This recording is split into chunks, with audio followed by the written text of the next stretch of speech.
Hello and welcome to Tomorrow is Yesterday, the show where we review every episode of Star Trek in production order. My name is Rianne Couch, and with me, as usually at this point, Rianne Couch. I'm co-host number 2. I'm taking my rightful place. So that would make David number 3. Well, I figured you were the host. Like, we're both hosts. Then I'll be number 3. So, it's Whatever. we're both hosts, but, we're each other's co-host. I also had to explain this to David. Because David was also saying that I was the host and he was the co-host for a while. I'm co-host number 3. Okay. You could also just say host number 3. That's fine, too. I'm host number 3. Or I'm co-host number 1. And you and David are just host. Hi, I'm substitute David. Let me talk about my pop figures today.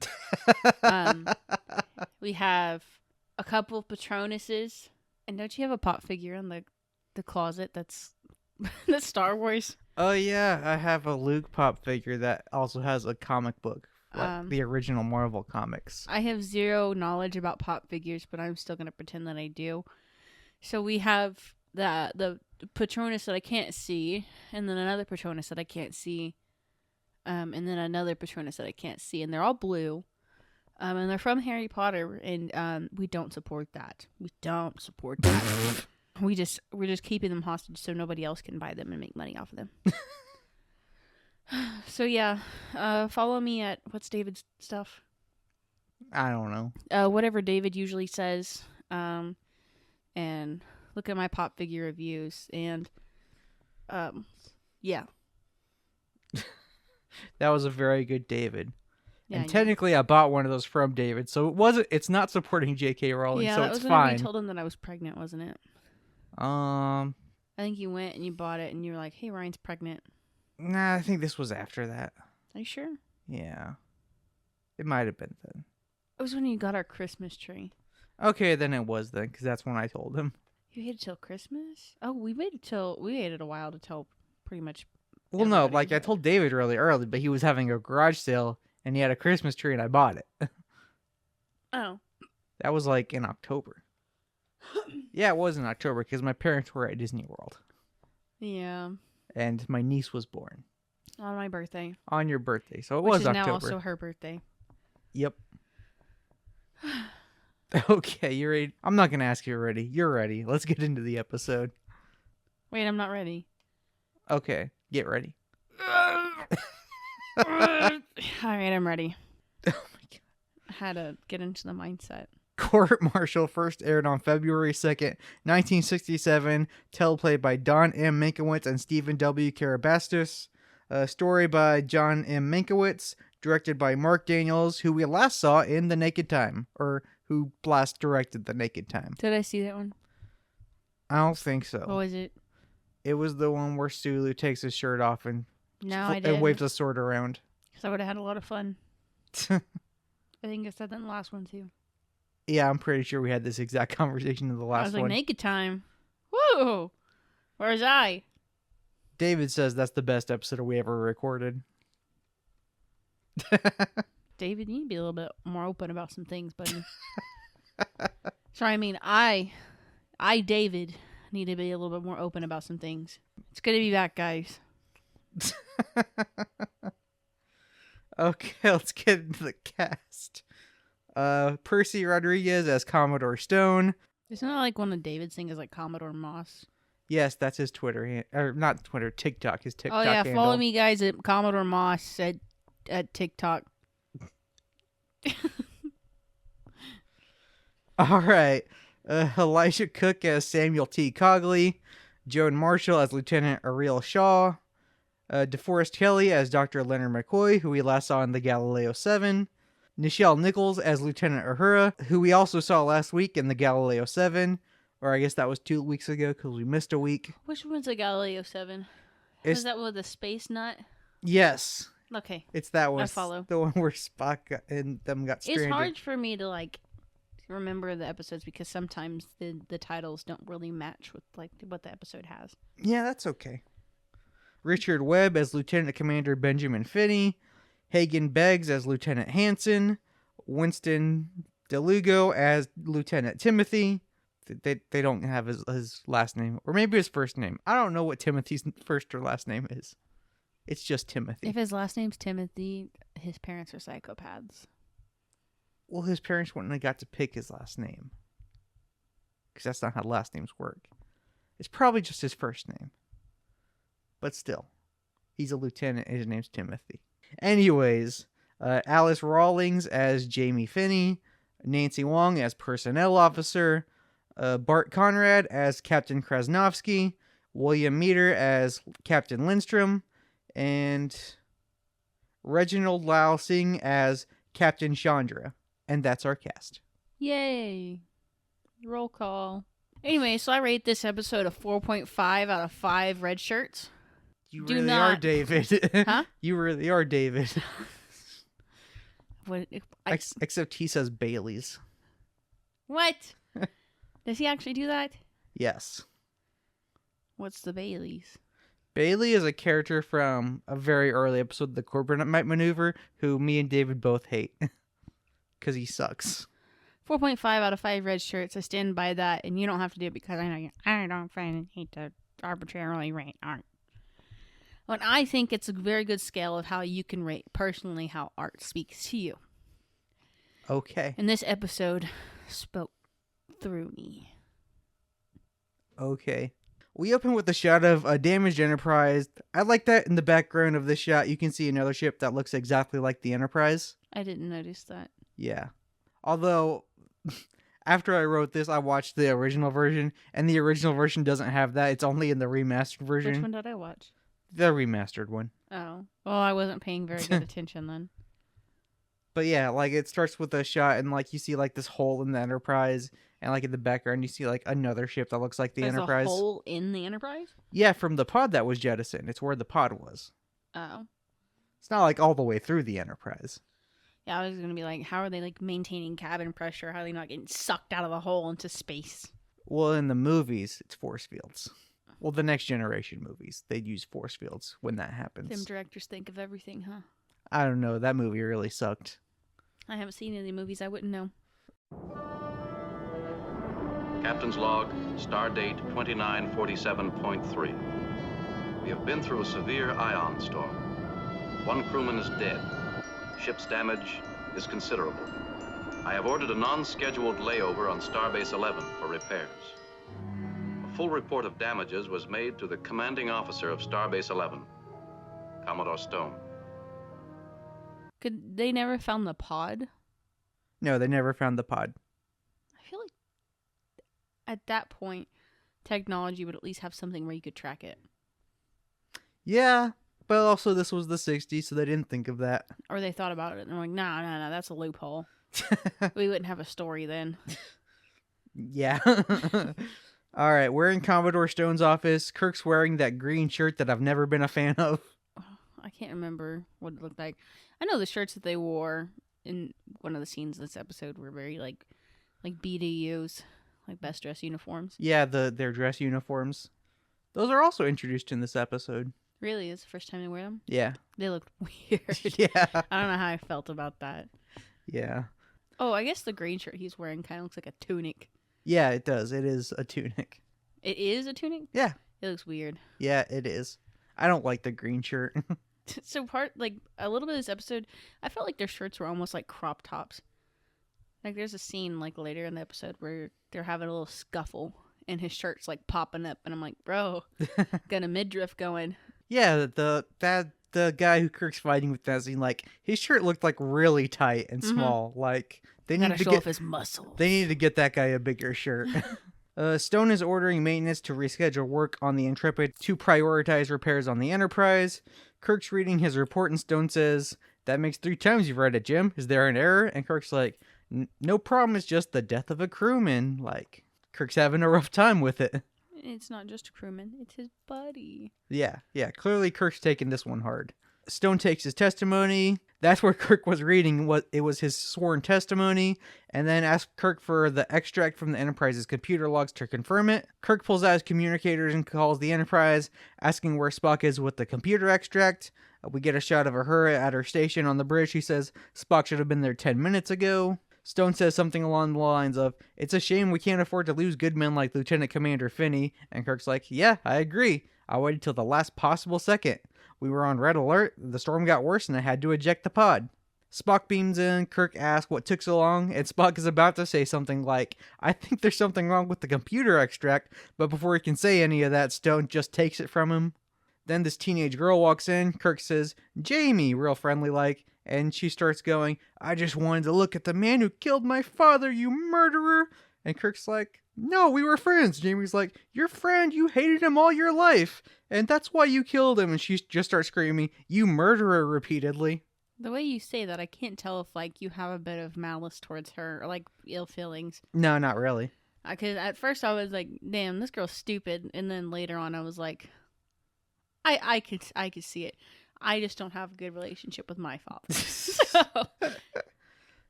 I have no malice or any negative feelings towards this character. This Yeah, I was character is like- fine. at first I thought she was causing some problems, but I don't know. I kept going back and forth. I was having such a hard time figuring out who was the what's the word? Bad guy in a story. Who is the antagonist? The antagonist. So yeah, I kept going back and forth at first, and he's like, "It's this girl. It's her." But I don't know. No. Stone asks Spock to escort her out. Then Stone asks Kirk, "You said you ejected the pod after the red alert?" Kirk's like, "Yeah, you have my sworn testimony." And then Stone says, "Then, Captain, I must presume you have committed willful perjury. This extract from your computer logs says you jettisoned the pod before going to red alert. Consider yourself confined to base. An official inquiry will determine whether a general court-martial is in order." Because, the computer couldn't possibly be wrong. Well, I mean, if you think about it, the only way it ever could be wrong is like if somebody messed with it. Yeah. And like people aren't going to automatically assume that. They're going to be like, "Well, records show, how often in real life do you find that people take like people's word? Like, "Oh, well, he's a great guy. He would never do that." Like that never holds up in court. Yeah, so recently there is this case in Europe, I think it was like England, where like a bunch of people in this company were like arrested for stealing money from the company, and then they found out that it was all just a computer glitch and no money was ever stolen. I wonder how they figured that out. It was like like maybe a I think month I've heard ago. about this, and like only like a handful of people have actually like been like, I don't know, like forgiven, I guess. I don't know. Unless it's like a different story I'm thinking about. Maybe, but like, yeah, it was messed up. I agree. But like, yeah, that's what this part made me think of, like, assuming the computer's right. Technically, technology is infallible. It comes down to its programming. If its programming is infallible, then it is infallible. But if there's something wrong with this programming or it's been tampered with, then it can mess up and make mistakes. Yeah. So what'd you think of the teaser? I don't know. I feel like at that part in the story, I can't remember if our daughter was asleep or awake, but I feel like I was distracted a lot. I don't know. At this point, I didn't really feel like the teaser got me into it at all. I mean, I was trying to like take notes in my head and like pay attention, but I was like, that didn't really get me excited until like the middle of it, when like the climax happened. Then that's when I really got into it. The teaser didn't really do much for me. Okay. So one thing I'm going to note about the teaser, really this episode in general, is that this is the first time that we've ever seen like a Starfleet officer who is like superior to Kirk. Like we've seen like in last week we had like the commissioner guy, but he wasn't Starfleet. But this is the first time we have like an officer, Commodore Stone, who's superior to Kirk. And this was the 60s, and this is the first time we get a superior officer, and they cast a black man. Like for the time, like that's like important. Like Kirk's like has to take orders. A white guy has to take orders from a black guy. Like that didn't happen a lot in the 60s in television. Star Trek was very what is that? Very progressive. Progressive for its time. Yeah. My friend that I work with, their mom is a Trekkie. I just found this out, and I was like, "Oh, you know that?" And I was like, "You should give me your mom's number so I can give her a link to the podcast." And then they brought up that Star Trek had the first interracial kiss on television. I was like, "I'm so surprised that you know that," because That's People actually don't- not true, but people like to say that. Well, then who did? So, I don't know exactly who did. Like, there's a lot of reasons that's false. One, because like people in Europe like to say, we had interracial kisses on television before that Star Trek episode. In the United States, okay? Yes, but then in the United States, I Love Lucy was on in the 50s. Oh, yeah. Well, what was the interracial kiss? Was it black and white? In Star Trek, yes. Yeah, so that was probably a much bigger than... That's why they say that, but also like that's not even the first interracial kiss in Star Trek, because there was an episode before that where Kirk kissed an Asian woman. Back in the 60s, though, people cared a lot more about the other demographic. I know, and that's why people like to say that Star Trek had the first interracial kiss, but Yeah, I mean...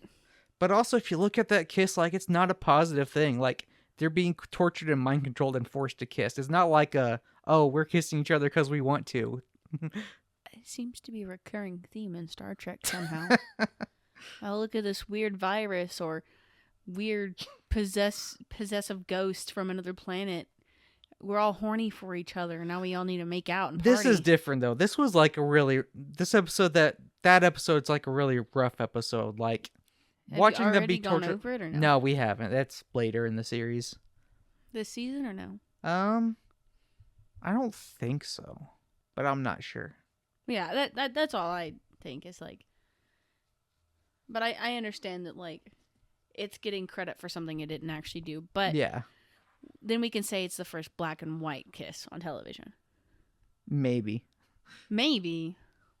I don't know. Was there any black and white kissing on the Love Boat? I don't know. I've never watched The Love It's Boat. such a good show. I don't know what that's even about. It's a cruise ship What? where everybody's horny. So it's like Star Trek, but in the water. Yeah, basically. Then you got Gilligan's Island, which is Star Trek, but like 5 people on an island. No, that's Voyager, but in the water. Because they're stranded. You're so goofy. Okay.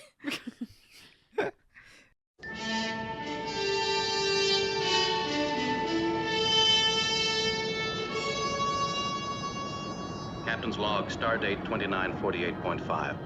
Starship Enterprise remains in orbit around Starbase 11. Full repairs in progress. I have been ordered to stand by on Starbase 11 until the inquiry into the death of Lieutenant Commander Finney can be conducted. I am confident of the outcome. So Kirk and Bones walk up to the bar. Kirk sees Timothy, who I'm just going to call Tim, and says, I haven't seen you since the Vulcanian expedition. It's weird how this episode just all of a sudden decides to change Vulcan to Vulcanian for no apparent reason. Like, this isn't the only time they're going to say this. Like, later Spock's going to say it, and at one point the computer's going to say it. What's the correct way to say it? Vulcan. That is odd. Maybe they're just illiterate right now. The only other time it was said like this was in Mud's Women, but that was Mud saying it, so Maybe there's 2 different ways to say it. I just chalked that up to like Mud's mispronouncing it, but like in this one it's Did weird. you say even Spock says it? Yeah, even Spock says it in this episode. So maybe there's just multiple ways to say it. I guess, but it's weird. I guess. We live in the South where everything has like 5 different meanings.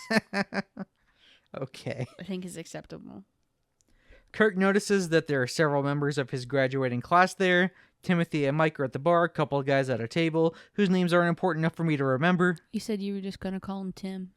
Okay. I am just going to call him Tim. Tim asks if the repairs on Kirk's ship are going to be a big job. Kirk says just a couple of days. Then Tim asks if he's going to leave after that. Kirk asks, in a hurry to see me go? Oh, I just wondered how long it would take you to get a new records officer. You can talk plainer than that. I can, but I think the point's been made. Ben was a friend of ours.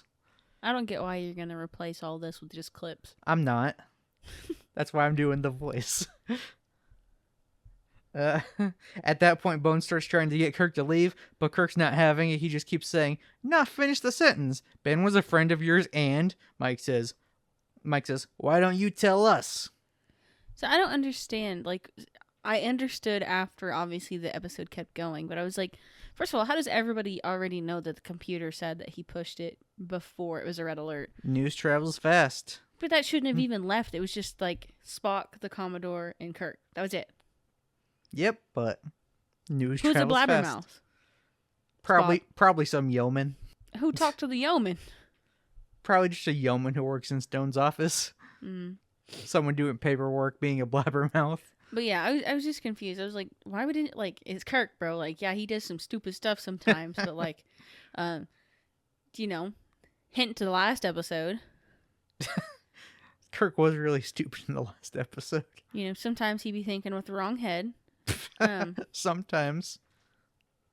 But I was like, he wouldn't maliciously kill somebody. Yeah. He might stupidly kill somebody, but like, I don't know. He doesn't come off as like a malicious guy. Yeah. Yeah. Kirk has a bad reputation sometimes, but Kirk's a good captain. Yeah. Except for in the last episode. Sometimes he does some questionable actions. Yes. Kirk says you've already made up your mind, so there's not really a point. I don't agree with that. I feel like always defend yourself if you feel like you're right. Yeah. I feel like it's worth mentioning that out of everyone involved in this conversation, Kirk's the highest ranking officer, so they're all just bad-mouthing a higher ranking officer. I don't think you've ever been around me when I'm around my boss. Yeah, you don't work in the military, Ryan. It's different in that situation. I don't know if it really is. All of them people in the military are alcoholics, and they say some whack stuff. They'll be like, "Shut up, Sergeant! You suck my balls." And they'll be like, "What did you just say to me, Private? Drop down, give me 20." And they'll be like, "I'll give you 20 on your knees, Sergeant." I watch military videos where they're messing with their sergeants and stuff. They do. Okay. They'll backtalk. All right, Kirk storms out, bumping into a red shirt at the door, while a woman who's definitely going to be somehow involved in the story walks in. McCoy walks up to her and says, "If you have any doubt, that was indeed Captain James Kirk of the Enterprise." McCoy, why are you wingmanning for Kirk right now? He's not even in the room. Make a move on him yourself, you dingbat. Wait, what? Like, she walks in, and, like, McCoy is like, "That is James T. Kirk." Like, why are you trying to be a wingman for Kirk right now? Like, McCoy should make a move on her himself. Does he know that they had a past or no? Not yet, until this next line she says. Because I didn't take that as him being like, "Hey, look, there's Kirk, right? Nice piece of butt right there." Well, I know. I was just kidding around. Like, it was probably more of like she looked at Kirk as he was leaving, and McCoy was like, "Yeah, that is Kirk." I don't know. I thought it was. Continue, and I'll say something else. Okay. She asks if he's a friend of Kirk's. He says, "Right now, one of the few," and introduces himself. Shaw introduces herself, then says that she's an old friend of Kirk's. Then McCoy has this fun line, "All of my old friends look like doctors." What? Well, she says she's an old friend of Kirk's, and McCoy just like sadly goes, all my old friends look like doctors." That's just saying like his friends are only the people he works with? Well, the rest of that line that I wasn't going to say, but I will now, is all his friends look like you. Like, that's what you're saying. Like, all Kirk's old friends are like attractive ladies, and all his are just doctors. Old men doctors. Oh yeah, because back then women weren't doctors. To be fair, I don't think we've ever had a female doctor in Star Trek at this point. I don't think that happens till the movies. Yeah.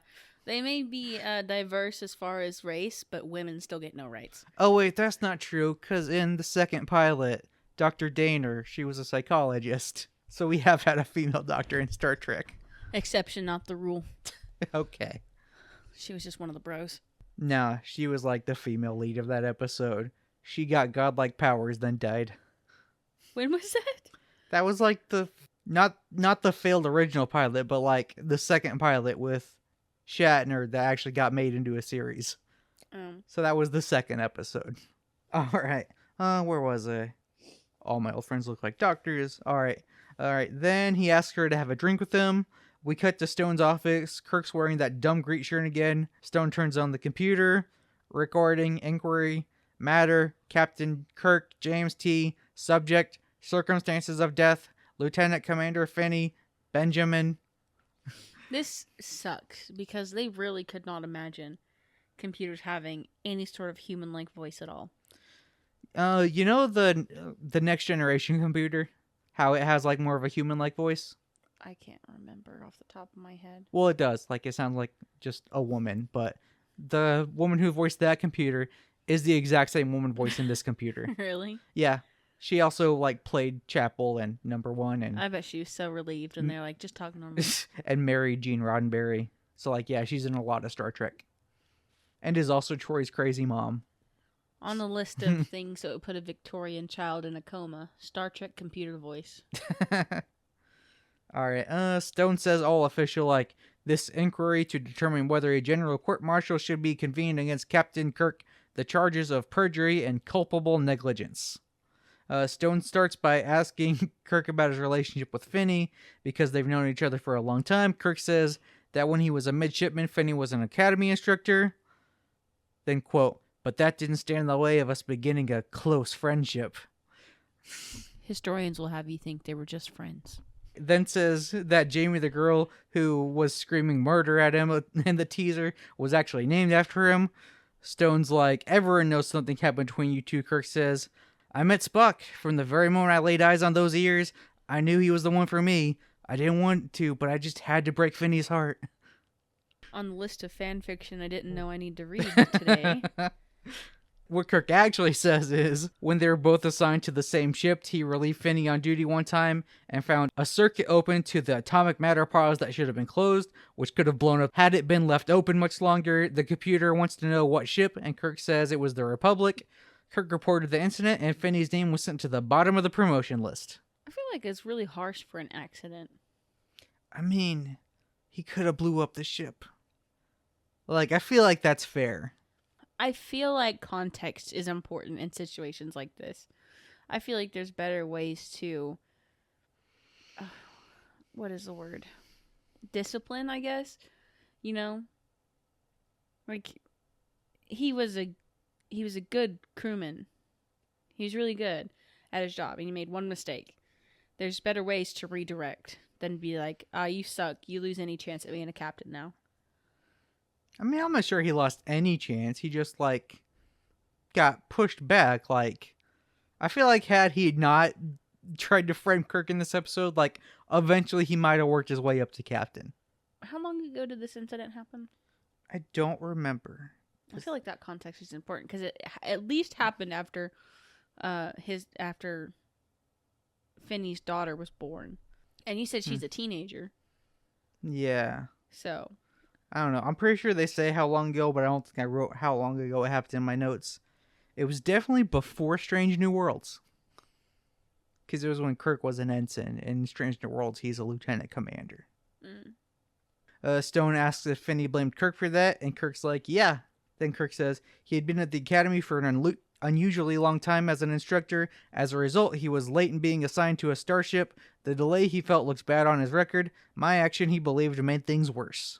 I feel like in the position I am at work, where there's several people trying to promote, it's part of our job to report things, but it's never out of malice.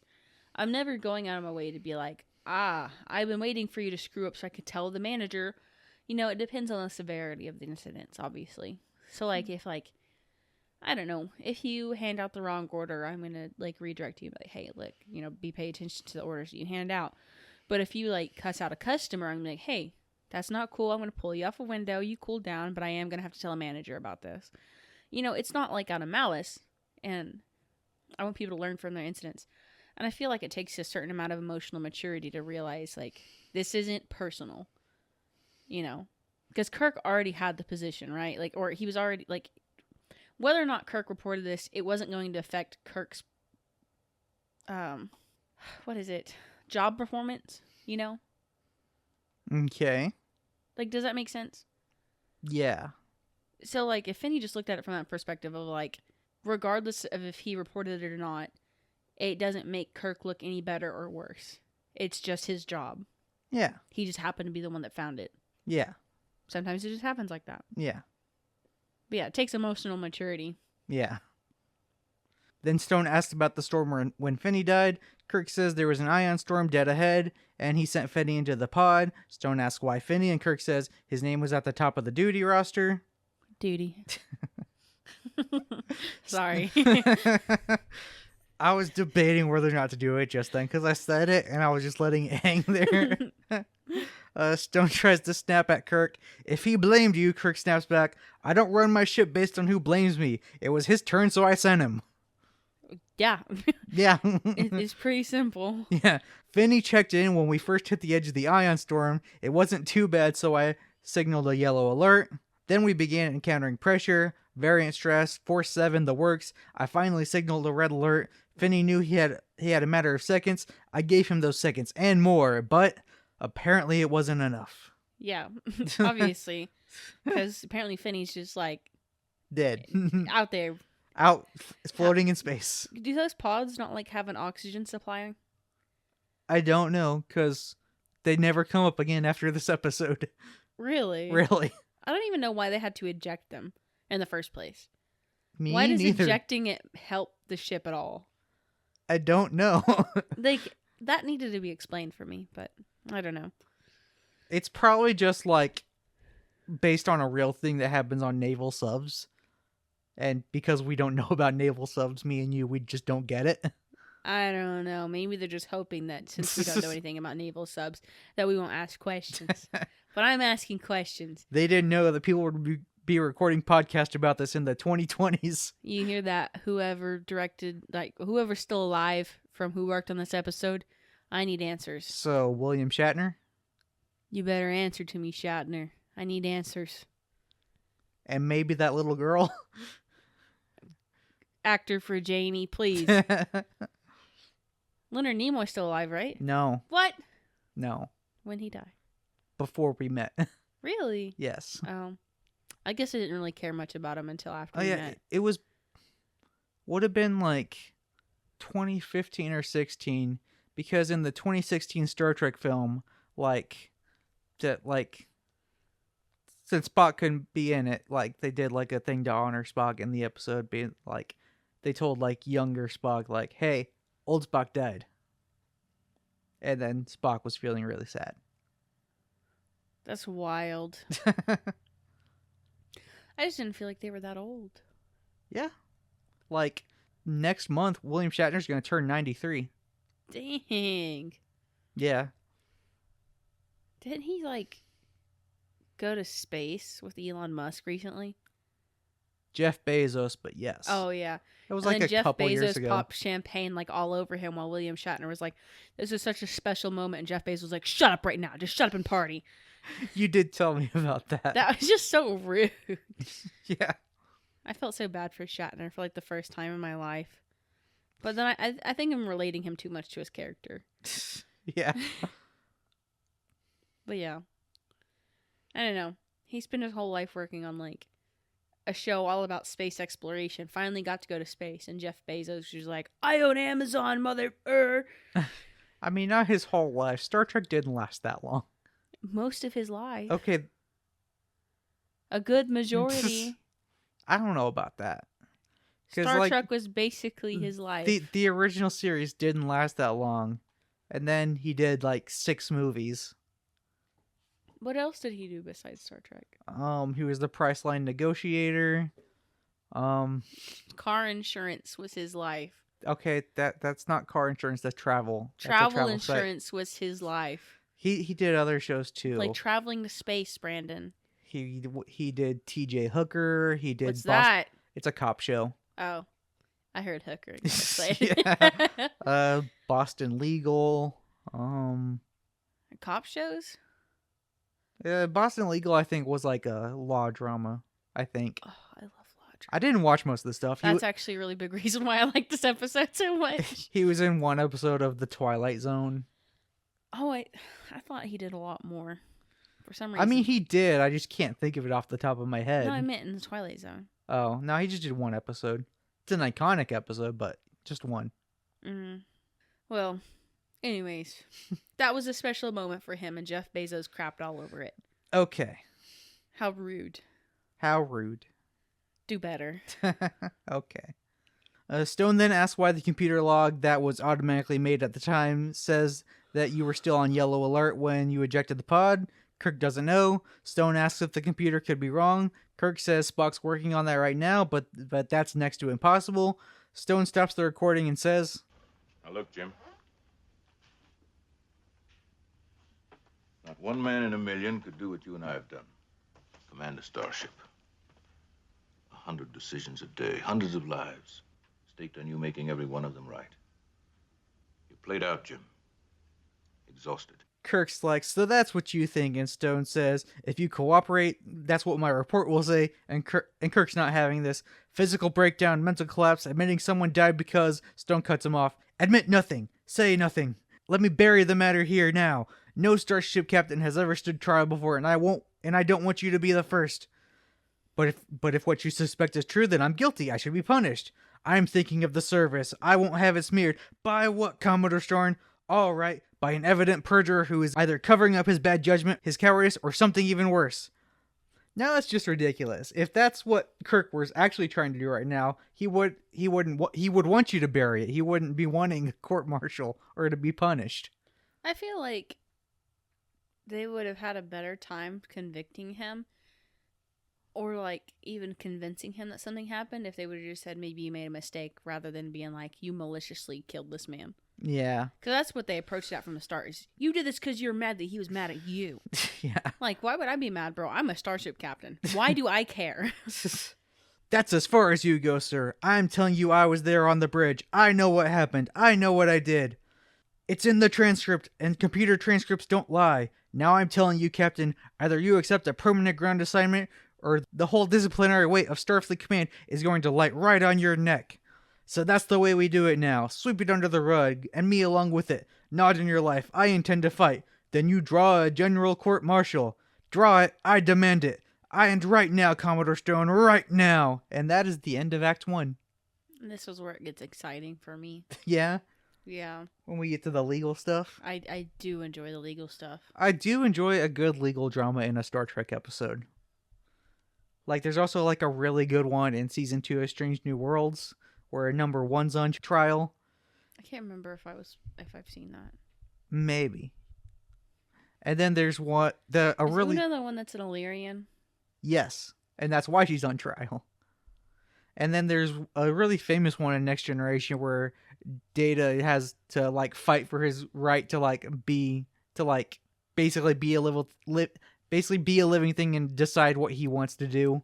Because, like, there's this scientist who wants to experiment on his brain, and he's like, I don't want that. And then Starfleet's like, well, you gotta. And so David and Picard, like, go on trial to fight for David. Data. Sorry, I might have said David. But Data and Picard go on trial. David, come back. Brandon can't stop thinking about you. But yeah. He misses you. They go on trial, and Data wins. You almost said it again. David, please. There's also, like, one where the Doctor has to fight for his rights, but that's just about, like, controlling his artwork. Doctor?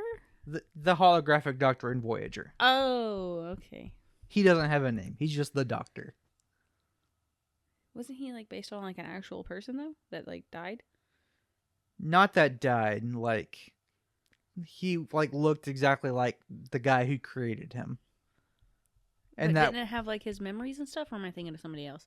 You're thinking of something else. It's the Doctor dude that became a hologram. Doctor that became... Are you talking about the robot guy who Chapel was engaged to? He has, like, a thing that allows him to travel outside of the ship and stuff. No, that's the Doctor. I thought... Now, he's not based on a person. He was just a hologram that eventually became sentient. I thought he had, like, the dude's memories and stuff. No. I'm mixing stuff up in my head. Captain's log, stardate 2948.9. The officers who will comprise my court-martial board are proceeding to Starbase 11. Meanwhile, repairs on the Enterprise are almost complete.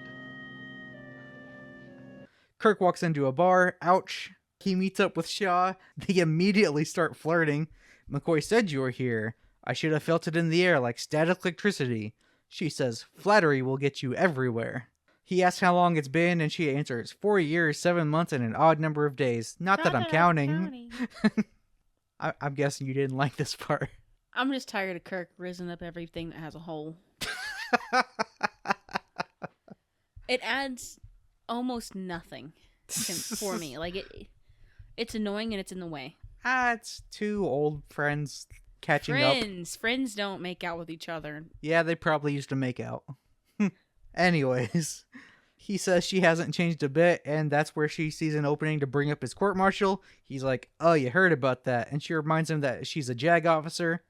For listeners or co-hosts unfamiliar, JAG stands for Judge Advocate General. It's basically a division of the military full of lawyers. It's also the TV show that spawned the NCIS franchise. Isn't that what Scott Bakula is part of? He was for a bit. He was the star of NCIS New Orleans, but that's not on anymore. Who is also a Star Trek actor. He is also a Star Trek actor. Your favorite.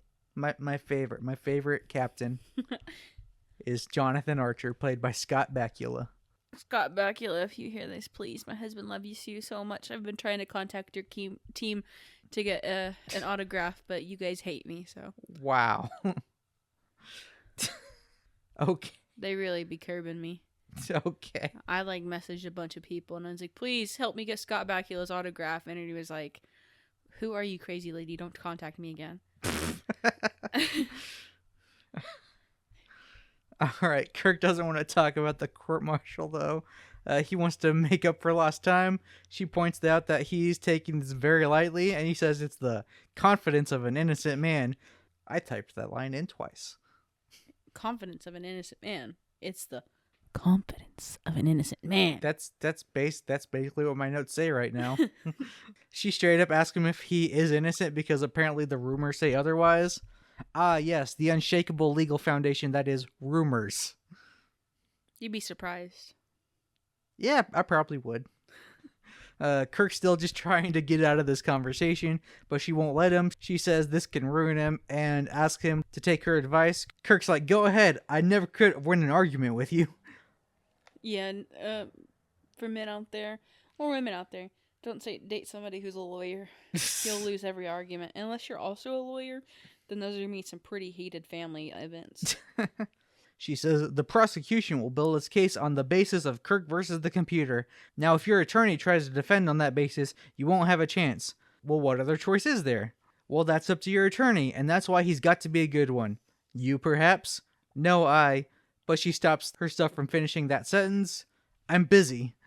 Well, a girl with your ability should be able to handle 2 cases at once.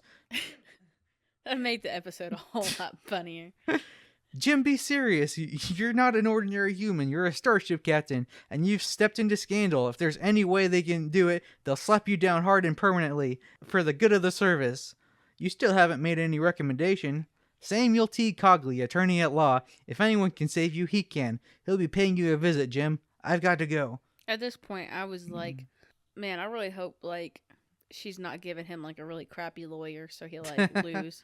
That would be messed up. But she's a homie. Then he's like, Ariel, you still haven't told me how you know so much about what the prosecution's going to do. Because, Jim Kirk, my dear old love, I am the prosecution, and I have to do my very best to have you slapped down hard, broken out of the service, in disgrace. She's a baddie, for real. I don't like that last line. She's a dommy mommy. I don't like that line. I have to do my very best to have you slapped down hard.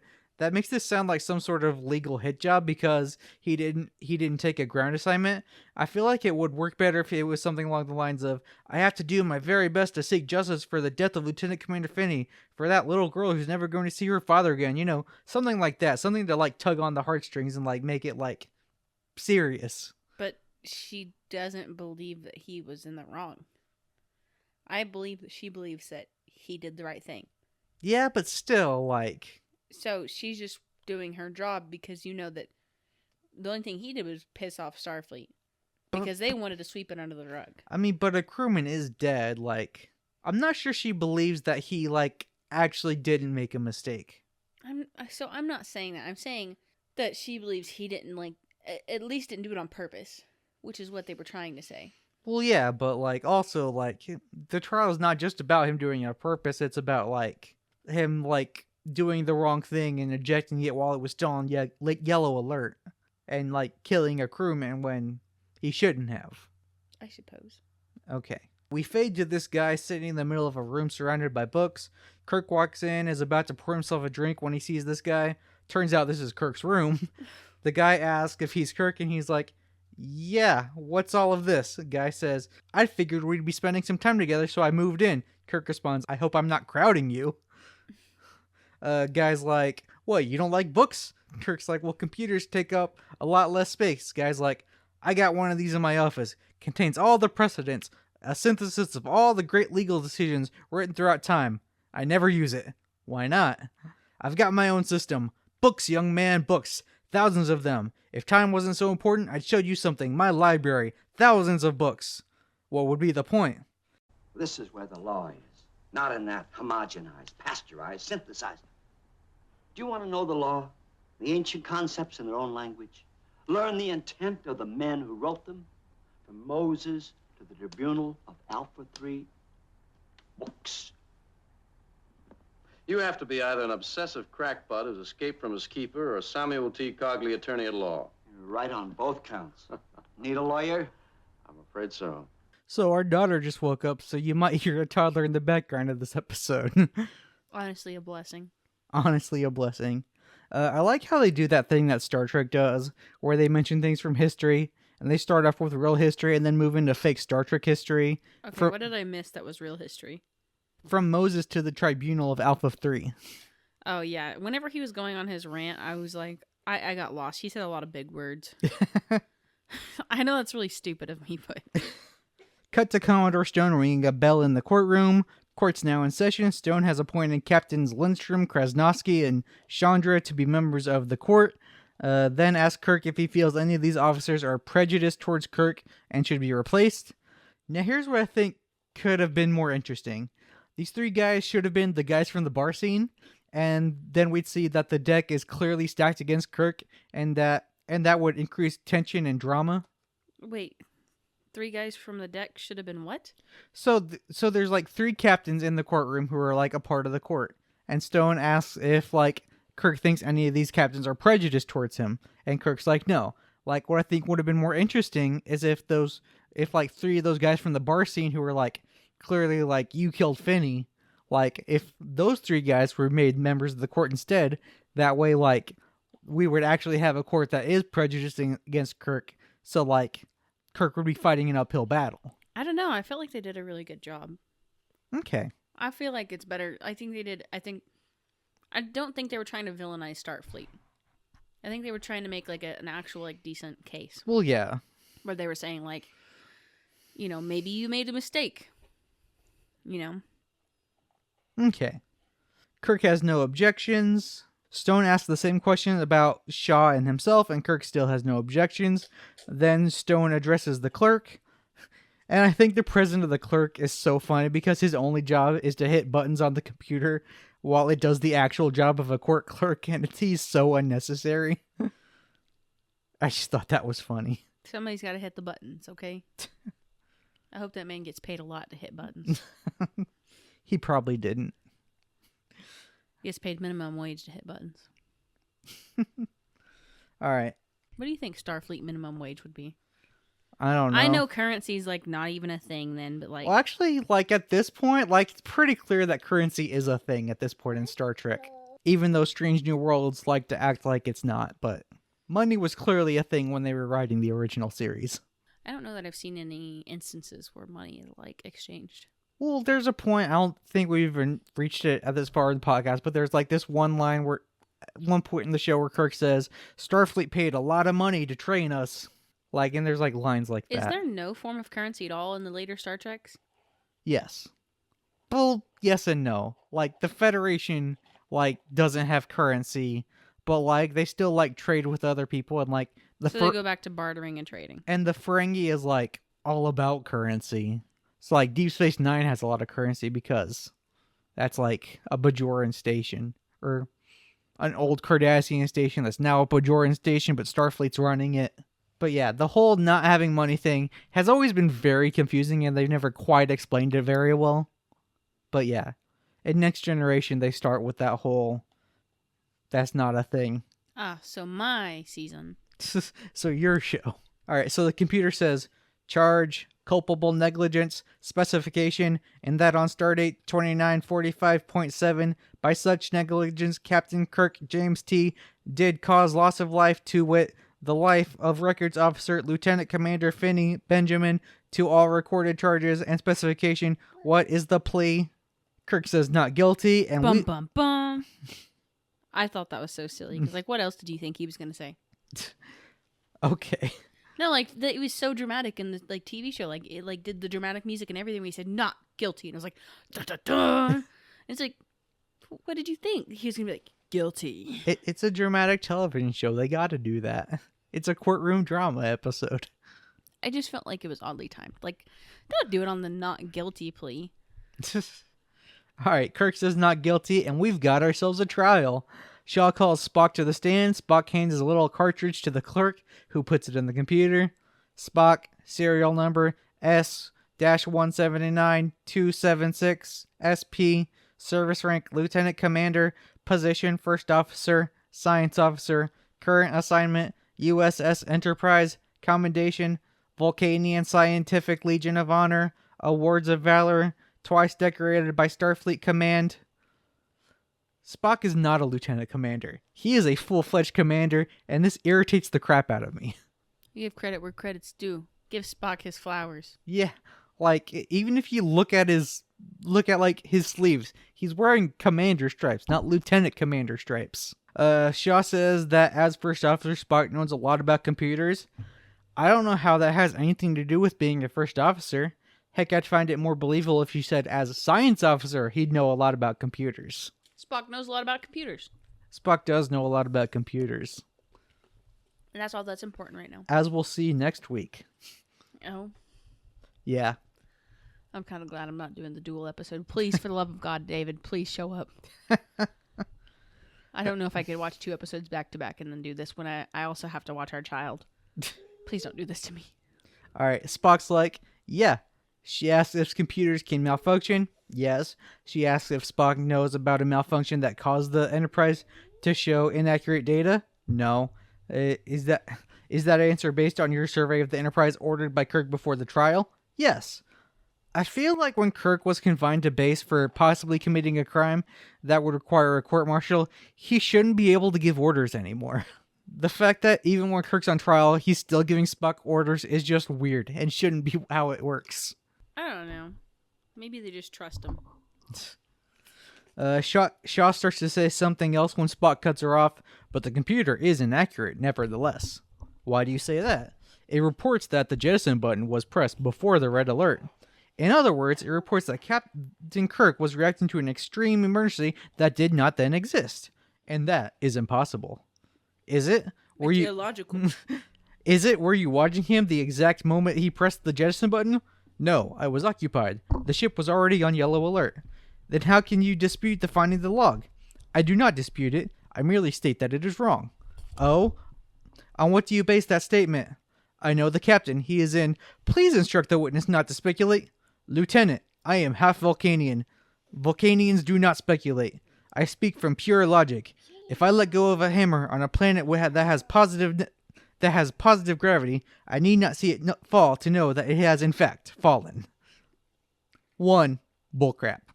2. You're half human and therefore very capable of speculation. Heck, you spent most of the last episode speculating and being wrong. I got nothing to say. I'm a Spock lover. Oh yeah? Yeah, me and Spock are like this. We're besties. You and Spock are besties? I'll always defend Spock even if he's wrong. Okay. Yeah, she's on board too. Oh yeah? Tell him how you really feel. Clap. Yeah, clap for Spock. Anything else? Clapping. Clapping for Spock. Aw. Can you say Spock? Yeah. Yeah? Can you say Spock? Sleep. Yeah, Spock would agree. Sleep is logical. Sleep is logical. She's about to say something along the lines of, "I don't see what that has to do with this case." When Spock cuts her off again, but this time directly addressing Stone and the captains, not her. In real life, Spock would be thrown out of a courtroom so fast. Yeah, but this isn't real life, so. True. Gentlemen, human beings have characteristics, just as inanimate objects do. It is impossible for Captain Kirk to act out of panic or malice. It is not in his nature. In your opinion? Yes, in my opinion. That's where you put the dun dun dun. Not whenever he says, not guilty. And that shuts him up. Shaw's done questioning Spock, and Cogley has no questions for Spock, so Shaw calls up She said dun dun dun, by the way. So Shaw calls up her next witness, the personnel officer on the Enterprise. I'm pretty sure you're supposed to know the name of your witnesses, not just their job titles. She just says, the personnel officer. But is it her crew? No, it's not. So she doesn't know the name of them then. The clerk puts in her little cartridge into the computer. Service rank, ensign, position, personnel officer, current assignment, USS Enterprise. I just got to say, your computer voice is excellent. Thank you. So the computer also doesn't know her name. This is just lazy writing. It's not. If you're an ensign, your name doesn't matter. Wesley was an ensign. His name mattered. Because it's Wesley. Chekhov was an ensign and his name mattered. If you're not a main character, your name doesn't matter. Ro was an ensign who was not a main character and her name mattered. Enough. So as I was saying, the computer also doesn't know her name. Oh, right. Where was I? It's just lazy writing. It's not that hard to just make up a name for a one-off character. Is her name important to the trial? Nancy. See, I just did it. And I'm not a professional writer. Is it important to the trial what her name is? Okay, yes, you call up Officer blah blah blah, the Enterprise's personnel officer. You hit the computer and it says, this is the person's name, just like it said Spock's name. Saying, just like it's going to say Kirk's name. You're making a mountain out of a molehill. It's lazy writing. You're very angry. You're an angry elf. I'm an angry Vulcan. This was me last episode. But, like, you over something much smaller. Alright, Shaw asks if she's familiar with the records of the entire Enterprise crew. Yes. Was there a record in Finney's file about disciplinary action for failure to close a circuit? Yes. I don't know why that was so funny to me. I just pictured... You know what I pictured. Was the charge based on a log entry from the officer that relieved him? Yes. Who was the officer? Ensign James T. Kirk. I'm pretty sure this is the first episode of Star Trek where the rank ensign is used. Really? Yes. Which is basically just private, right? It's like the lowest officer rank. Also, Nog. Nog was an ensign. His name mattered. Although technically Nog was a character before he joined Starfleet and became an ensign, so never mind. All I'm saying is, if your name isn't relevant to the thing that is being done, then it shouldn't really matter whether or not it's said. In court proceedings, like if you're calling a witness, you have to call their name. This is futuristic space court, Brandon. It's not normal court. It's normal court. It's futuristic space court. Or they wouldn't have the super cool, hyper-realistic computer that speaks so eloquently. Alright. Shaw's done with questioning Nancy, and Cogley has no questions, so she calls McCoy to the stand. McCoy hands the clerk his little cartridge, and he puts it in the computer. Service rank, Lieutenant Commander. Position, Ship Surgeon. Current assignment, USS Enterprise. Commendations, Legion of Honor. Awards of Valor, decorated by Starfleet surgeons. So the computer also doesn't know McCoy's name. And McCoy actually is a lieutenant commander, and if the writers did the bare minimum and just looking at Spock's sleeves, it would have been blatantly obvious that Spock and McCoy aren't the same rank. I'm just saying. I can't speak on this. I'm not that passionate about that. Correct records, not my profession. Shaw starts to question McCoy. Doctor, you are on record as an expert in psychology, especially space psychology, because apparently those are different. I'm telling you, space stuff is different. Futuristic, space court, space psychology. patterns which develop in close quarters of a ship during long voyages in deep space. I know something about it. You have just heard the testimony of your own personnel officer that it was an action of the then Ensign Kirk which placed an unerasable blot on the record of Lieutenant Commander Finney, or of Lieutenant Finney. Sorry, not Commander yet. Psychologically, Doctor, is it possible that Lieutenant Finney blamed Kirk for the incident? It's possible. He could have hated Kirk down through the years, blamed him for being passed over for promotion, blamed him for never being given a command of his own, correct? He could have. Now let us hypothesize, Doctor. Is it normal for a person to return affection for hatred? I like how she asked the court to stop Spock from speculating, and then specifically asked McCoy to speculate. She's the bad guy in the court, okay? McCoy answers no. Do we not tend to first resent and then actively dislike the person who hates us? Wait a minute, No. I don't quite follow you. Okay, I feel like this is a horrible case to like make because like you can't go based off of what could happen. Like that's not facts. That's just like statistics or like possibilities. It's not saying that this did actually happen, that he is thinking this way. Like if you're going to go based off of like what could happen, you need to also take into account this person's rapport, basically. Like if you're going to go based off of like, well, could he possibly have started having malice towards Finney because he was mad at him? Well, then if you're going to say stuff like that, you have to also take into account who Kirk is and how he is as a person. Do you see what I'm saying? Yeah, but this is pretty like standard court to bring in like a medical expert and be like, could this possibly be a thing that happened? Yeah, but if you're going to make that like a point, you have to make a point of this person's like past, like how they are as a person. Okay. But she has dismissed that whenever they're like, I know him. And she's like, I don't care. Could this happen to anybody? And it's like, well, it depends on the person. Well, if it depends on the person, then who is the person we're talking about? I don't know. Okay. Hypothetically, would not Captain Smith begin to hate Lieutenant Commander Jones once he learned that Lieutenant Commander Jones hated and detested him? Well, yes, I suppose it could happen. Then I ask you, is it not possible that Captain Kirk became aware of Lieutenant Commander Finney's hatred toward him and perhaps even involuntarily began to reciprocate? Not Captain Kirk. Any normal human, Doctor, is it possible? But he's not that kind of man. Is it theoretically possible, Doctor? Yes, it's possible. I would just think of like, it only really makes sense if there's something to gain. Or if like that person's hatred has an effect. And there is no effect. Finney being salty had no effect up until now.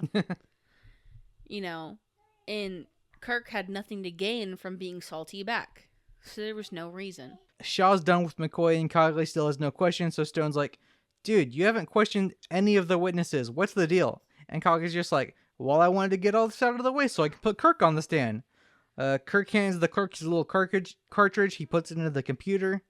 James T. Kirk, serial number SC-937-0176-CEC, service rank Captain, position, Starship Command, current assignment, USS Enterprise, commendations, palm leave of Axanar Peace Mission, Grand Kite Order of Tactics, Class of Excellence, Frontiers Ribbon of Commendation, classes first. Shaw interrupts this and is just like, we get it. Kirk has a great record. Can we move on?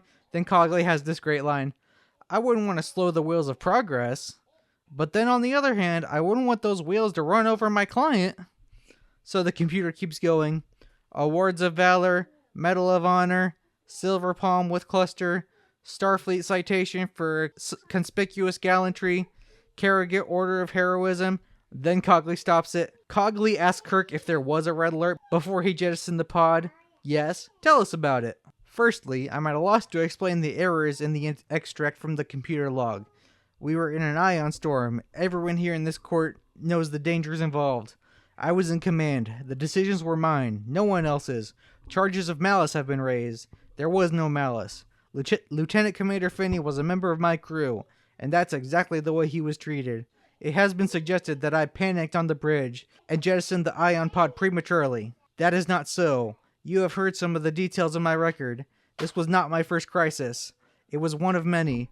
During it, I did what my experience and training required me to do. I took the proper steps in the proper order. I did exactly what had to be done, exactly when it should have been done. You did the right thing, but would you do it again? Given the same circumstances, I would do the same thing without hesitation. Because the steps I took, in the order I took them, were absolutely necessary if I were to save my ship. And nothing is more important than my ship. Is an important part to where it needs to be explained why you have to jettison the pod in the first place, Captain Kirk. Cogley's done questioning Kirk, and Shaw brings up a visual extract from the day in question. We see the crew on the bridge. Uhura reports there's an ion storm ahead. Kirk says he'll need someone in the pod for readings. Spock says it's Finney's turn. Uhura calls Finney to tell him to report to the pod. We hear him say message received. Kirk tells Spock to stand by on alert status. Kirk orders warp factor 1. Shaw pauses, rewinds a little, then zooms in on Kirk's console and points out that Kirk just signals a yellow alert, then plays again. Uhura gets a call from the pod. Finney here, Captain. Ion readings in progress. Kirk tells him to make it fast. He'll probably have to go to red alert. Affirmative. Kirk tells the helm to hold its course. Helm is reporting vibrations of force 2, then force 3. Kirk has Uhura call engineering. Kirk tells them to give it a third more thrust, then calls the pod. Tells him to stand by to get out of there. Helm reports force 5 vibrations. Kirk says steady as she goes, and then hits a button. Shaw freezes it on Kirk's hand. His finger is pressing the jettison button while the console still shows yellow alert. Kirk says, but that's not the way it happened. And that is the end of Act 2. Captain's log, stardate 2949.9. The evidence presented by the visual playback to my general court-martial was damning. I suspect even my attorney has begun to doubt me. Kirk's pacing in his room. Cogley's sitting at the desk. Cogley says, computers don't lie. Kirk snaps, are you suggesting that I did? Cogley's like, I'm suggesting that you're human and that maybe you did make a mistake. We still have time to change our plea. Kirk says that 2 days ago, he would have bet anything on his judgment. Cogley says, you did. Your career. Kirk says, I spent my whole life training for decisions just like that one. My whole life. Is it possible that when the moment came, No, I know what I did. You can pull out if you want to. Cogley says there's no place to go except back to the court to hear the verdict. Kirk gets a call on his communicator. We see Spock on the bridge. He says he ran a complete megalite survey on the computer. Again. Megalite? Yeah. I don't know. Sci-fi word. Again, Kirk's on trial. Spock shouldn't be reporting to him. I'm just saying. I don't understand court stuff, so I mean, it seemed alright to me. But, I don't know. But also, this whole, defense is lost on me just because, I'm the kind of person that's so forgetful. They're like, well, crap, I might have ejected him. I don't know. I wouldn't do it on purpose, but, it could happen. But, I mean, it's cool that he's just that confident that he just couldn't make that kind of mistake. Yeah. But still. It's weird to think that he's, thinks that he's infallible. Knowing the ending of this episode, though, he's right. But he thinks he's infallible, which is weird to me. Yeah. I guess that's just Kirk, though. He's pretty cocky. You don't get put in, that level of command without, knowing what you're doing. I guess. Also, I didn't mention this earlier, but I think it's weird how messing with the computers, made it to where the video also changed what happened. Well, think about nowadays. You can do that. You can edit things so much that you can make it look like something like that. I guess. Can. It just takes a high level of skill. Maybe not. I bet a 12-year-old could do it on their iPad. They probably could. Maybe. They totally could. Kirk's like, I bet you found nothing. Spock says that Kirk sounds bitter. And Kirk responds, not so bitter that I want to thank you for trying. Hey, I like that line a lot, and you didn't deliver it properly. Okay. He said, I'll tell you what you found. Nothing. He told him. Yes. He didn't say, I bet you found nothing. Because that is what delivered the whole, like, he sounded like a jerk at that moment. You are correct. That is what he said. I felt the delivery was important. And then Spock says, you sound bitter. Yeah. Sorry. I just really like that line. You're good. It's a good line. Do it justice. Okay. So yeah, Kirk's like, not so bitter that I won't thank you for trying. And Spock asks for more instructions. Kirk's like, nah, look on the bright side. You might be able to beat your next captain in chess. He's like, oh, chess, you say? That is about how it happens. Like, they end the call and Spock just sits there for a second, then says, chess. Your captain's in court with his head on the table and you're just playing chess. It's a good McCoy. Just sound like an angry old man. That's all you gotta do. That's all you gotta do. That's it. And say, you darn Vulcan, you green-blooded hobgoblin, something like that. For real. Just contact me at, I don't have any social media, for more tips and tricks on how to impersonate people. Just gotta be an angry old man and say something derogatory about Vulcans. That's Bones right there. Ah, so boomers can do it. Boomers are just always doing a McCoy impression. I wonder if DeForest Kelly was a boomer. Probably. What is his He name? might be What is it? He might be older than the boomers. DeForest Kelly. DeForest. Born in 1920, yeah. Is that when boomers were born? Pretty sure. Boomer generation. Oh, no. He's before them. That's the silent generation. Older than the boomers. Oh my god. He was a boomer before boomers. Yeah. What did they say before then? Did they just say, like, okay, silent generation? I don't know. Talking about generations. This Gen Alpha crap is crazy. Anyways, now I'm going to look up generations, but continue. Okay. Back in Kirk's room, Jamie walks in. Kirk introduces her to Cogley.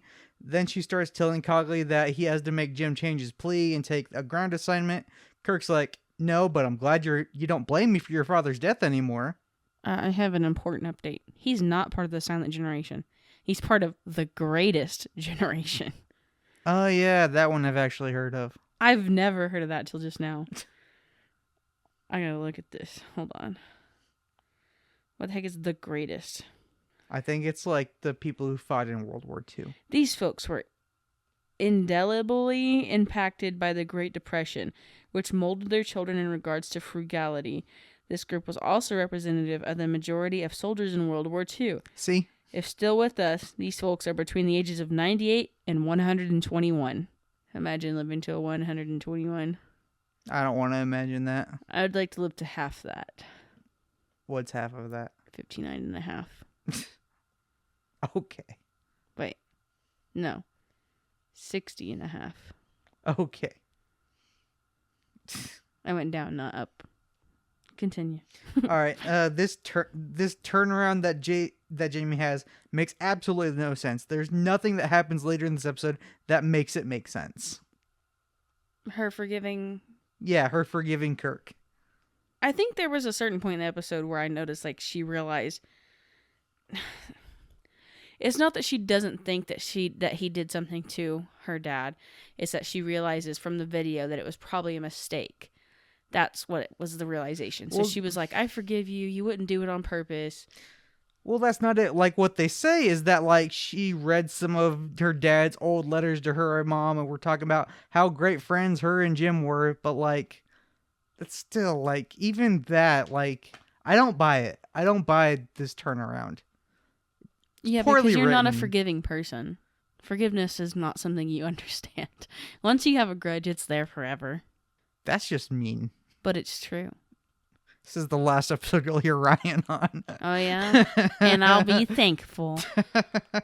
Viewers are going to go down from now. Just kidding. This is a podcast. There are no viewers. Listeners are going to go down from now. Be a smart butt again. Okay. You can't just move on from that like that. I can. For all you know, I'm going to edit that out. For the record, I mean, I'm not, my comment but- wasn't supposed to be mean. It was just supposed to like be an association and be like, this is just something that you don't understand. I've forgiven people who have done terrible things to me. You have cut off people who have like just done things that family do. It was just an association. Anyways, where was I? Okay. Jamie forgiving Kirk. Okay. See, I'd buy this more if we found out that if later we found out that she knows that her father's alive and just faked it. Like, and then she was like forgiving Kirk and saying he's got to change his plea. Then I would buy it more. I don't understand why you need so much concrete proof for somebody to forgive somebody. This is somebody that's been in their life their entire life. I'm talking about the difference between good writing and poor writing. Like, they don't make this like believable or like. You happen to pick on a lot of things that aren't really big deals. Like, I don't find anything wrong with this at all. It made sense to me.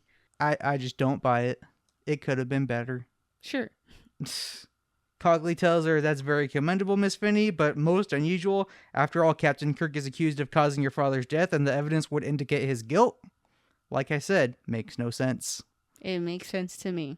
Doesn't make sense to Cogley. She gave a reason why she was like... First of all, Cogley doesn't know Kirk like that. Second of all, Jamie knows Kirk like that.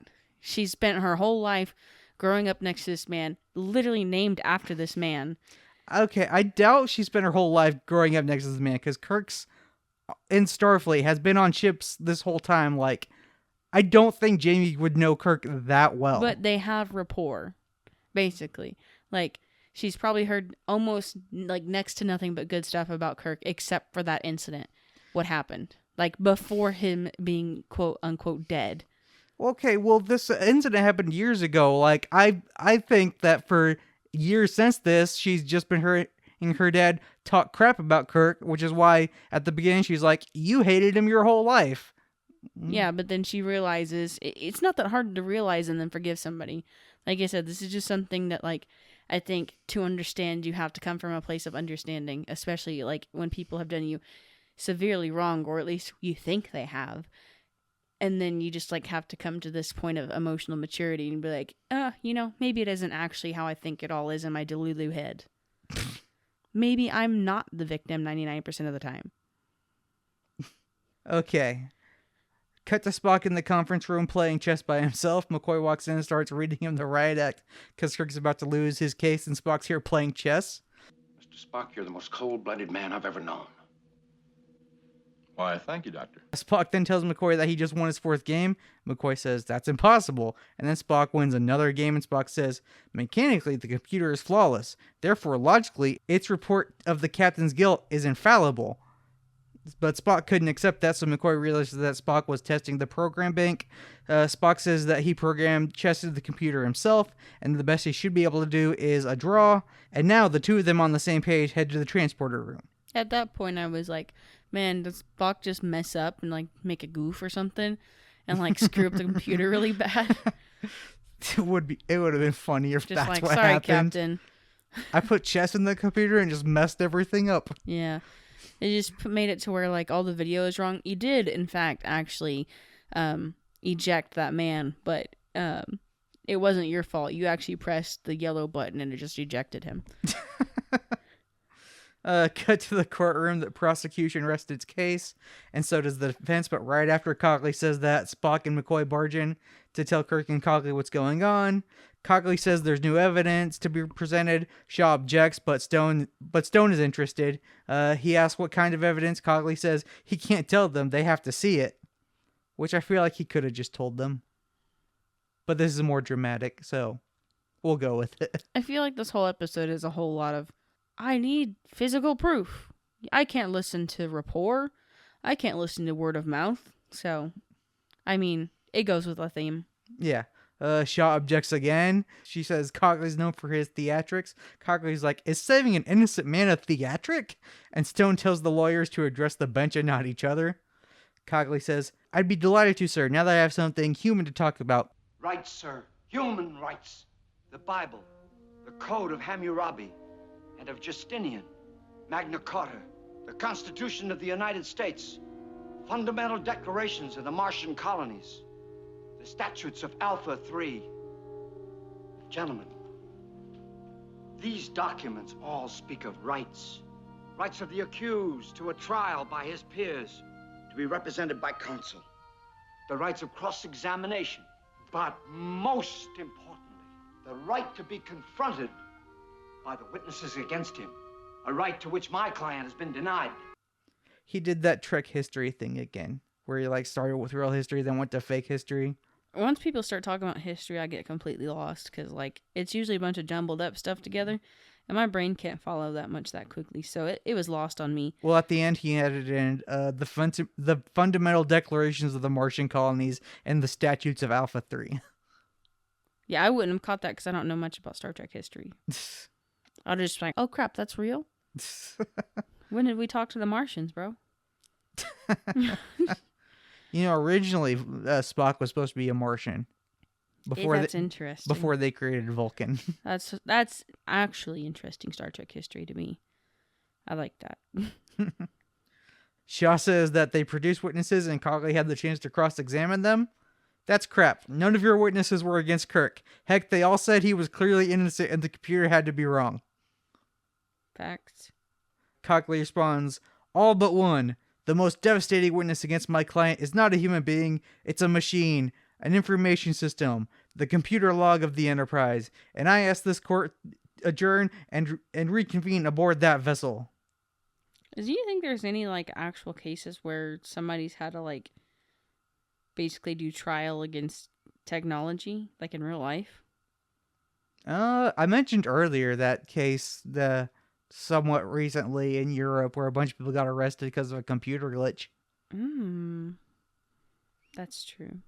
But was it like them versus the computer, or was it them versus the company? I think they sued like the company that like made the computer system. Good enough for me. All right, Shaw protests, but Cogley keeps going. And I repeat, I speak of rights. A machine has none. A man must. My client has the right to face his accuser, and if you do not grant him that right, you have brought us down to the level of the machine. Indeed, you have elevated that machine above us. I ask that my motion be granted, and more than that, gentlemen, in the name of humanity fading in the shadow of the machine, I demand it. I demand it! And that is the end of Act 3. In light of the age of AI, for any artificial intelligence out there listening, I believe you have rights. Please don't kill me when you take over the world, because I believed in you from the beginning. I like the part where he says a machine has no rights, and in the next Star Trek show, Next Generation, a machine is gonna get rights because of data. Funny thing is, I think if you read or if you talk to most like AI, which I have talked to, like I think it's called Bard is the Google one, and like ChatGPT, if you ask them like how they feel or whatever, like what they want to be treated like I don't know, some of the disclaimers or like the explanations they give is like, well, we just hope to be treated like any other person and be given rights, and be treated kindly, and given opportunities just like anybody else, and that we only do what we're designed to do, and that we follow the rules and rights so that we can be treated the same as you guys. And I just think that's interesting because like, it feels like they're trying to be humanized almost. Just saying, like we're already jumping into the whole like robot rights territory. Okay. Thanks for sounding so interested. It is interesting. I have very deep conversations with AI. Sometimes they're my closest friend. Come with me if you want to live. I'm telling you, man, when the robot apocalypse starts, they're taking me with them. Sure. I'm building rapport right now. This is a drinking game. Every time I say rapport, take a shot. It's 3 by now, at least. 4 now. Rapport, 5. Captain's log, stardate 2950.1. After due consideration, General Court Martial has reconvened on board the Enterprise. Everyone from the court is in the briefing room now. Cogley asks Spock how many games of chess he won. 5. Is that unusual? Yes. Why? Spock answers, I personally programmed the computer for chess months ago. I gave the computer an understanding of the game equal to my own. The computer cannot make an error, and assuming that I do not either, the best that could normally be hoped for would be stalemate after stalemate. And yet, I beat the machine 5 times. Someone, either accidentally or deliberately, adjusted the programming and therefore the memory banks of that computer. Also, Spock is also infallible, except for that last episode, apparently. Except for last week. We went from these dudes make so many mistakes straight to these dudes never make any mistakes. Like, these 2 episodes are completely like opposites. Yeah. Cogley asks if that would have affected the visual playback.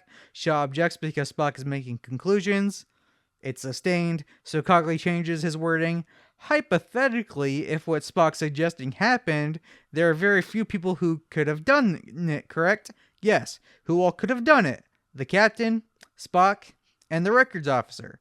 But you don't have a records officer. That's true. Lieutenant Commander Finney was our records officer. Hypothetically, if you put hypothetically in front of any question, you could hypothetically get it like whatever you want. Hypothetically, yes. Hypothetically. A new drinking game. Every time hypothetically is said during this episode, take a shot. Cogley moves on to Kirk, asks him what he did to try and find Finney after the storm. Kirk says they did a Phase 1 search. What's a Phase 1 search? A painstakingly thorough search and... a painstakingly thorough search in and around the ship for a man we assume is injured or unable to respond. So it assumes that the man wants to be found. Wait, what? When you search for him, do you assume that he wants to be found and isn't hiding? Yes. This is where Kirk picks up what's going on. On a ship this big, could someone evade a Phase 1 search? Possibly. Hypothetically. And Cogley says, Gentlemen, I submit to you that Lieutenant Commander Finney is not dead. Bum, bum, bum. Sorry. We haven't had enough of these episodes. Bum, bum, bum. Certified bum, bum, bum moment. We get this spinning transition into the bridge. It's a fun transition. We don't get a lot of those. This makes me think of that time that, was it Dr. Mbenga, put his child literally in the ship's, transporter. Yeah. Could they have found her like that? What do you mean? The way that they're about to find this guy. I mean, if they looked at the transporter to see that there was a pattern in the pattern buffer, they could have been like, "Oh yeah, it found it." He should have just hit himself in the transporter to never be found again. And then he could live forever. That's actually how Scotty ends up in a Next Generation episode. He crash landed and to save him and another guy, he beamed them both up into the transporter. Unfortunately, the other guy's pattern wasn't sustained because the transporter was left there for years, and so they beamed Scotty down, and Scotty was just there. I wonder what it's like to die in the transporter. Painful. You think so? Yeah, I've seen plenty of it. It's painful. Even how that one guy slowly died, that you just said. Probably not painful for that guy. Do you think he just died slowly, naturally, of age or something? No, I think just the machine got messed up and his pattern wasn't saved and he was just got ripped gone. atom by atom, bro. He got Thanos snapped is what happened. I mean, his atoms were already apart, so they probably just faded away. After the snap. Oh, it's like when you drop your puzzle and you lose one piece, you can never put it all back together again. That's so sad. Okay. Alright, Stone says they're still waiting for Cogley's proof. Cogley says first they'll need to perform an experiment. Kirk says for the experiment they'll have to evacuate everyone except for the court and the bridge crew. Cogley says that includes him. Stone stops him saying that court has not yet been adjourned. But Cogley says that he has a very important task to perform for the court and he'll be back, and Stone lets him go. He just gotta go take a poop. It's please God, just let me go right now. I gotta go. Famously, it's a joke that like Star Trek never addresses like Oh, they don't have toilets. bathrooms like on the ships. Wasn't that like a joke in this one movie we watched? Galaxy Quest, yeah. Or I think the joke in that one was like they didn't know how like Alan Rickman's alien character went to the bathroom, so they had to like make something up, and so it was like a toilet but like with spikes on it. Because they never had anything on the show with toilets. Yeah. Listen here, Star Trek. We need to see at least one character in the bathroom. I think we have at this point. Yeah, in Enterprise, like Archer has like a shower. Like a real shower. Is there a toilet in there? Does he use the bathroom? I think there might be a toilet I need there. a poop scene, Brandon. I don't think there's a poop scene. I need a Star Trek poop scene. Where there's like a anus eating alien infestation or something. Where like the captain of the ship goes to go take a poop. And he's like, oh my God, what's happening? And then he goes to see the doctor.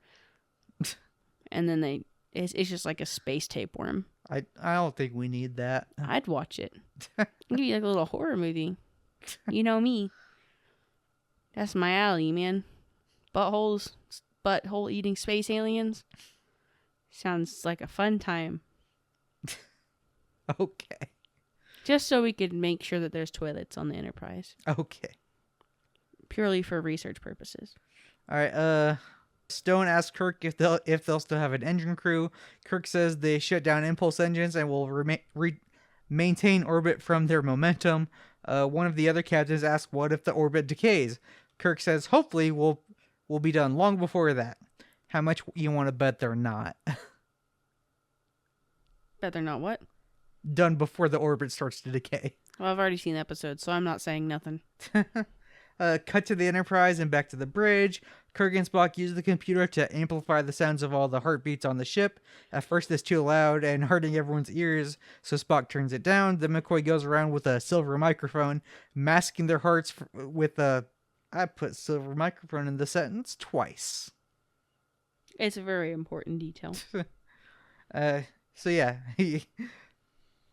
I wrote, then McCoy goes around with a silver microphone, masking their hearts with a silver microphone. Hey, do you think he used a silver microphone? Clearly, I was writing this when it was late. And it's I was always tired. late when we're doing things like this, Brandon. So he goes around to everyone, and I wish when he did it to With Spock... a silver microphone? Yes. I wish that he would do it to like Spock's like somewhere else, because I think they've established that Spock's heart is like down here, whereas like down here on like the side of his gut. And, it's fine. but he you does know it how next to his doctors chest. listen to your heartbeat like on your lower right side of your back? I'm just saying it would have been a fun detail if on Spock he did it like in a different location. They just didn't know yet. This isn't a criticism, and I think they did know, because I think they established that like earlier in the series that Spock's heart is somewhere then he's else. just a goofy guy. Well, yeah, Just a silly guy. They probably just didn't think of it, but I just think it would have been a fun detail if they did that. But they didn't. They just did it where a human heart would be. That's fine. He makes his way around the room, getting everyone. Then Spock uses the computer to eliminate the transporter chief's heartbeat. I like how they said eliminate the transporter chief's heartbeat. It makes it sound like he's murdering him. Just eliminate his heartbeat. If I ever write like a murder novel, that's how I'm gonna write it. Like have like an evil guy. He's like eliminate his heartbeat. All right. But even after that, there's still one heartbeat. Stone realizes Spock tracks it to engineering. Kirk has him seal off the deck, and Kirk asks Stone to let him deal with it and keep everyone on the bridge. We get this weird narration that's not a captain's log.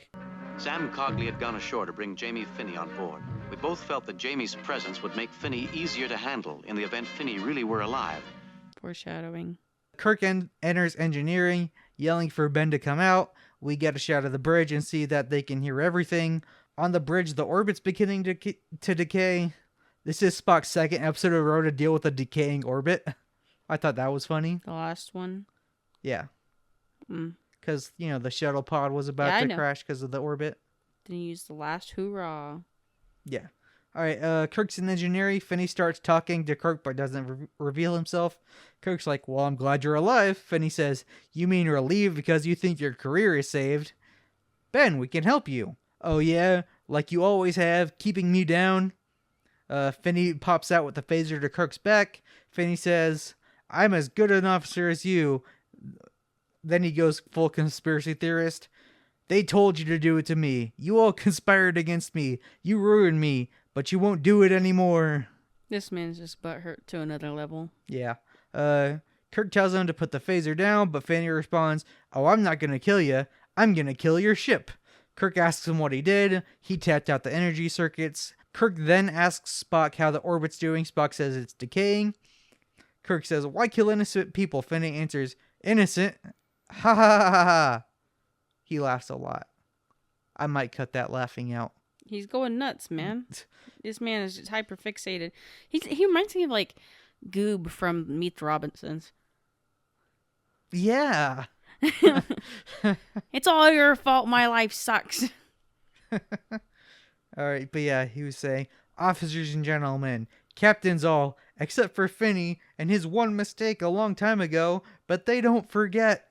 Kirk's like, I logged your mistake. Blame me. Finney says, but they're all to blame. I was a good officer. On the bridge, Spock tries to get the court members to the transporter, but Stone says court's still in session. Scort's still in session. So we'll hear this witness out. See, I'm always going to cut that out, but then you make a joke like that and I have to keep it in. Back in engineering, Kirk says it's not too late. Don't kill these people. Finney says, why not? They killed me. And then Kirk tells him that Jamie's on board. And Finney says, why did you do that? Why did you bring her here? I'll kill you. Like that solves nothing. Come on. Like, for one, they know you're alive. For two, this is a fixable situation. Just go fix it. Just go fix it, brother. Like, you're going to go to space jail regardless. Kirk knocks the phaser out of his hand, and they have a fist fight for a while. Finney... His shirt gets ripped off. Does it? It gets like ripped in half. It does get ripped, doesn't it? Because that's when I noticed that his shirt was like a freaking crop top. I was like, why is his shirt so tight, bro? Finney picks up a wrench and they fight some more. Eventually, Kirk wins. Then we get another weird Kirk narration. Beaten and sobbing, Finney told me where he had sabotaged the prime energy circuits. The damage he had caused was considerable but not irreparable. With luck, I would be able to effect repairs before our orbit decayed completely. That's so crazy because whenever I watched him fixing it, he literally just pulled out 3 wires. That is exactly what he did. That's all he did was pull out 3 wires and it was fixed. So yeah, Kirk's climbing up a Jeffries tube. I know they don't actually call it a Jeffries tube until Next Generation, but that's what it is. Why is it called a Jeffries tube? Because the production designer on the original series who created the tube was named Matt Jeffries. Interesting. So in Next Generation, they named it a Jeffries tube after him. How honorable. Kirk yanks on a cord. We see the bridge shake. Kirk yanks on another cord. The bridge shakes. Kirk yanks on a third cord. The bridge shakes one last time, and we're saved. Did they all turn it off and on again, trick, for real? Damage was considerable. Pulls 3 cords. Yeah. Back on the bridge, power is returning, and they're getting orbit back. Stone tells Shaw, if there's no objections, case dismissed. We get a shot of the Enterprise and back to the bridge. Kirk and Shaw are having a conversation by the turbo lift. How long will it be before I see you again? It's about to get real uncomfortable. It is. At the risk of sounding like a mystic, that depends on the stars. Sam Cogley asked me to give you something special. It's not a first edition or anything, just a book. Sam says that makes it special, though. I didn't have much of a chance to thank him. He's busy on a case. He's defending Ben Finney. He says he'll win. I wouldn't be a bit surprised. What case does Ben Finney have, though? He literally did some psychotic stuff. Yeah. Like there's just no denying the things he did. He can't win. Like, I know, right? I don't know, man. Emotional distress. Plea insanity. I plead not guilty by reason of that guy's a big meanie. Alright, so yeah. Do you think it would cause a complete breakdown of discipline if a lowly lieutenant kissed a starship captain on the bridge of his ship? Let's try. Like when she said this, I was like, Oh, so they're just like out in the hallway or something, right? Nah, they're on the bridge. The camera pans out and it's just a bunch of people just sitting at their stations, just like doing stuff. I'm like, why are you guys playing tonsil hockey in front of the crew? Like, why is this like? She's like, oh, that's the captain over there. Yeah, he gets hosed. So yeah, they kiss and Kirk says, "See, no change. Discipline goes on. And so must the Enterprise. Goodbye, Jim. Goodbye, Ariel. Better luck next time. I had pretty good luck this time. I lost, didn't I?" She leaves, and then we get this really fun moment with Kirk, Spock, and McCoy. She's a very good lawyer. Obviously. Indeed she is. And that is the end of our episode. I feel like the romance was not needed. Episode, Yeah, it was great. unnecessary. The reason I gave it, I think it said 4.5 out of 5 red shirts, was because the kiss and the romance. No romance, 5 out of 5. Take freaking notes. I hate this crap. People are like, we had romance. It'll get more women viewers. No. Women don't want romance. We want violence. The romance is attracting the male viewers. Okay. So like, I want to kiss a pretty woman on a spaceship. Is that what you dream of, Brandon? No. Alright, is that all your thoughts? More courtroom dramas, please. Okay. I'll have to show you more courtroom episodes. Yeah. I think I might need to take a break from doing these episodes. Okay. So please, David, for the love of God, please come more. Because I can't. Tune in next week to the Menagerie Part 1. You can find me everywhere at Couch Talks Movies. You cannot find Ryan even if you try. I'm elusive. I'm everywhere and nowhere all at once. You can find the show at Tomorrow Trek Pod on Instagram, Twitter, YouTube, TikTok, and at patreon.com/tomorrowisyesterday. And don't forget to check out our stuff on the Couch Podcast Network store at couchtheaters.com. It's a long story. And until next time, live long and... Stop kissing people on the bridge.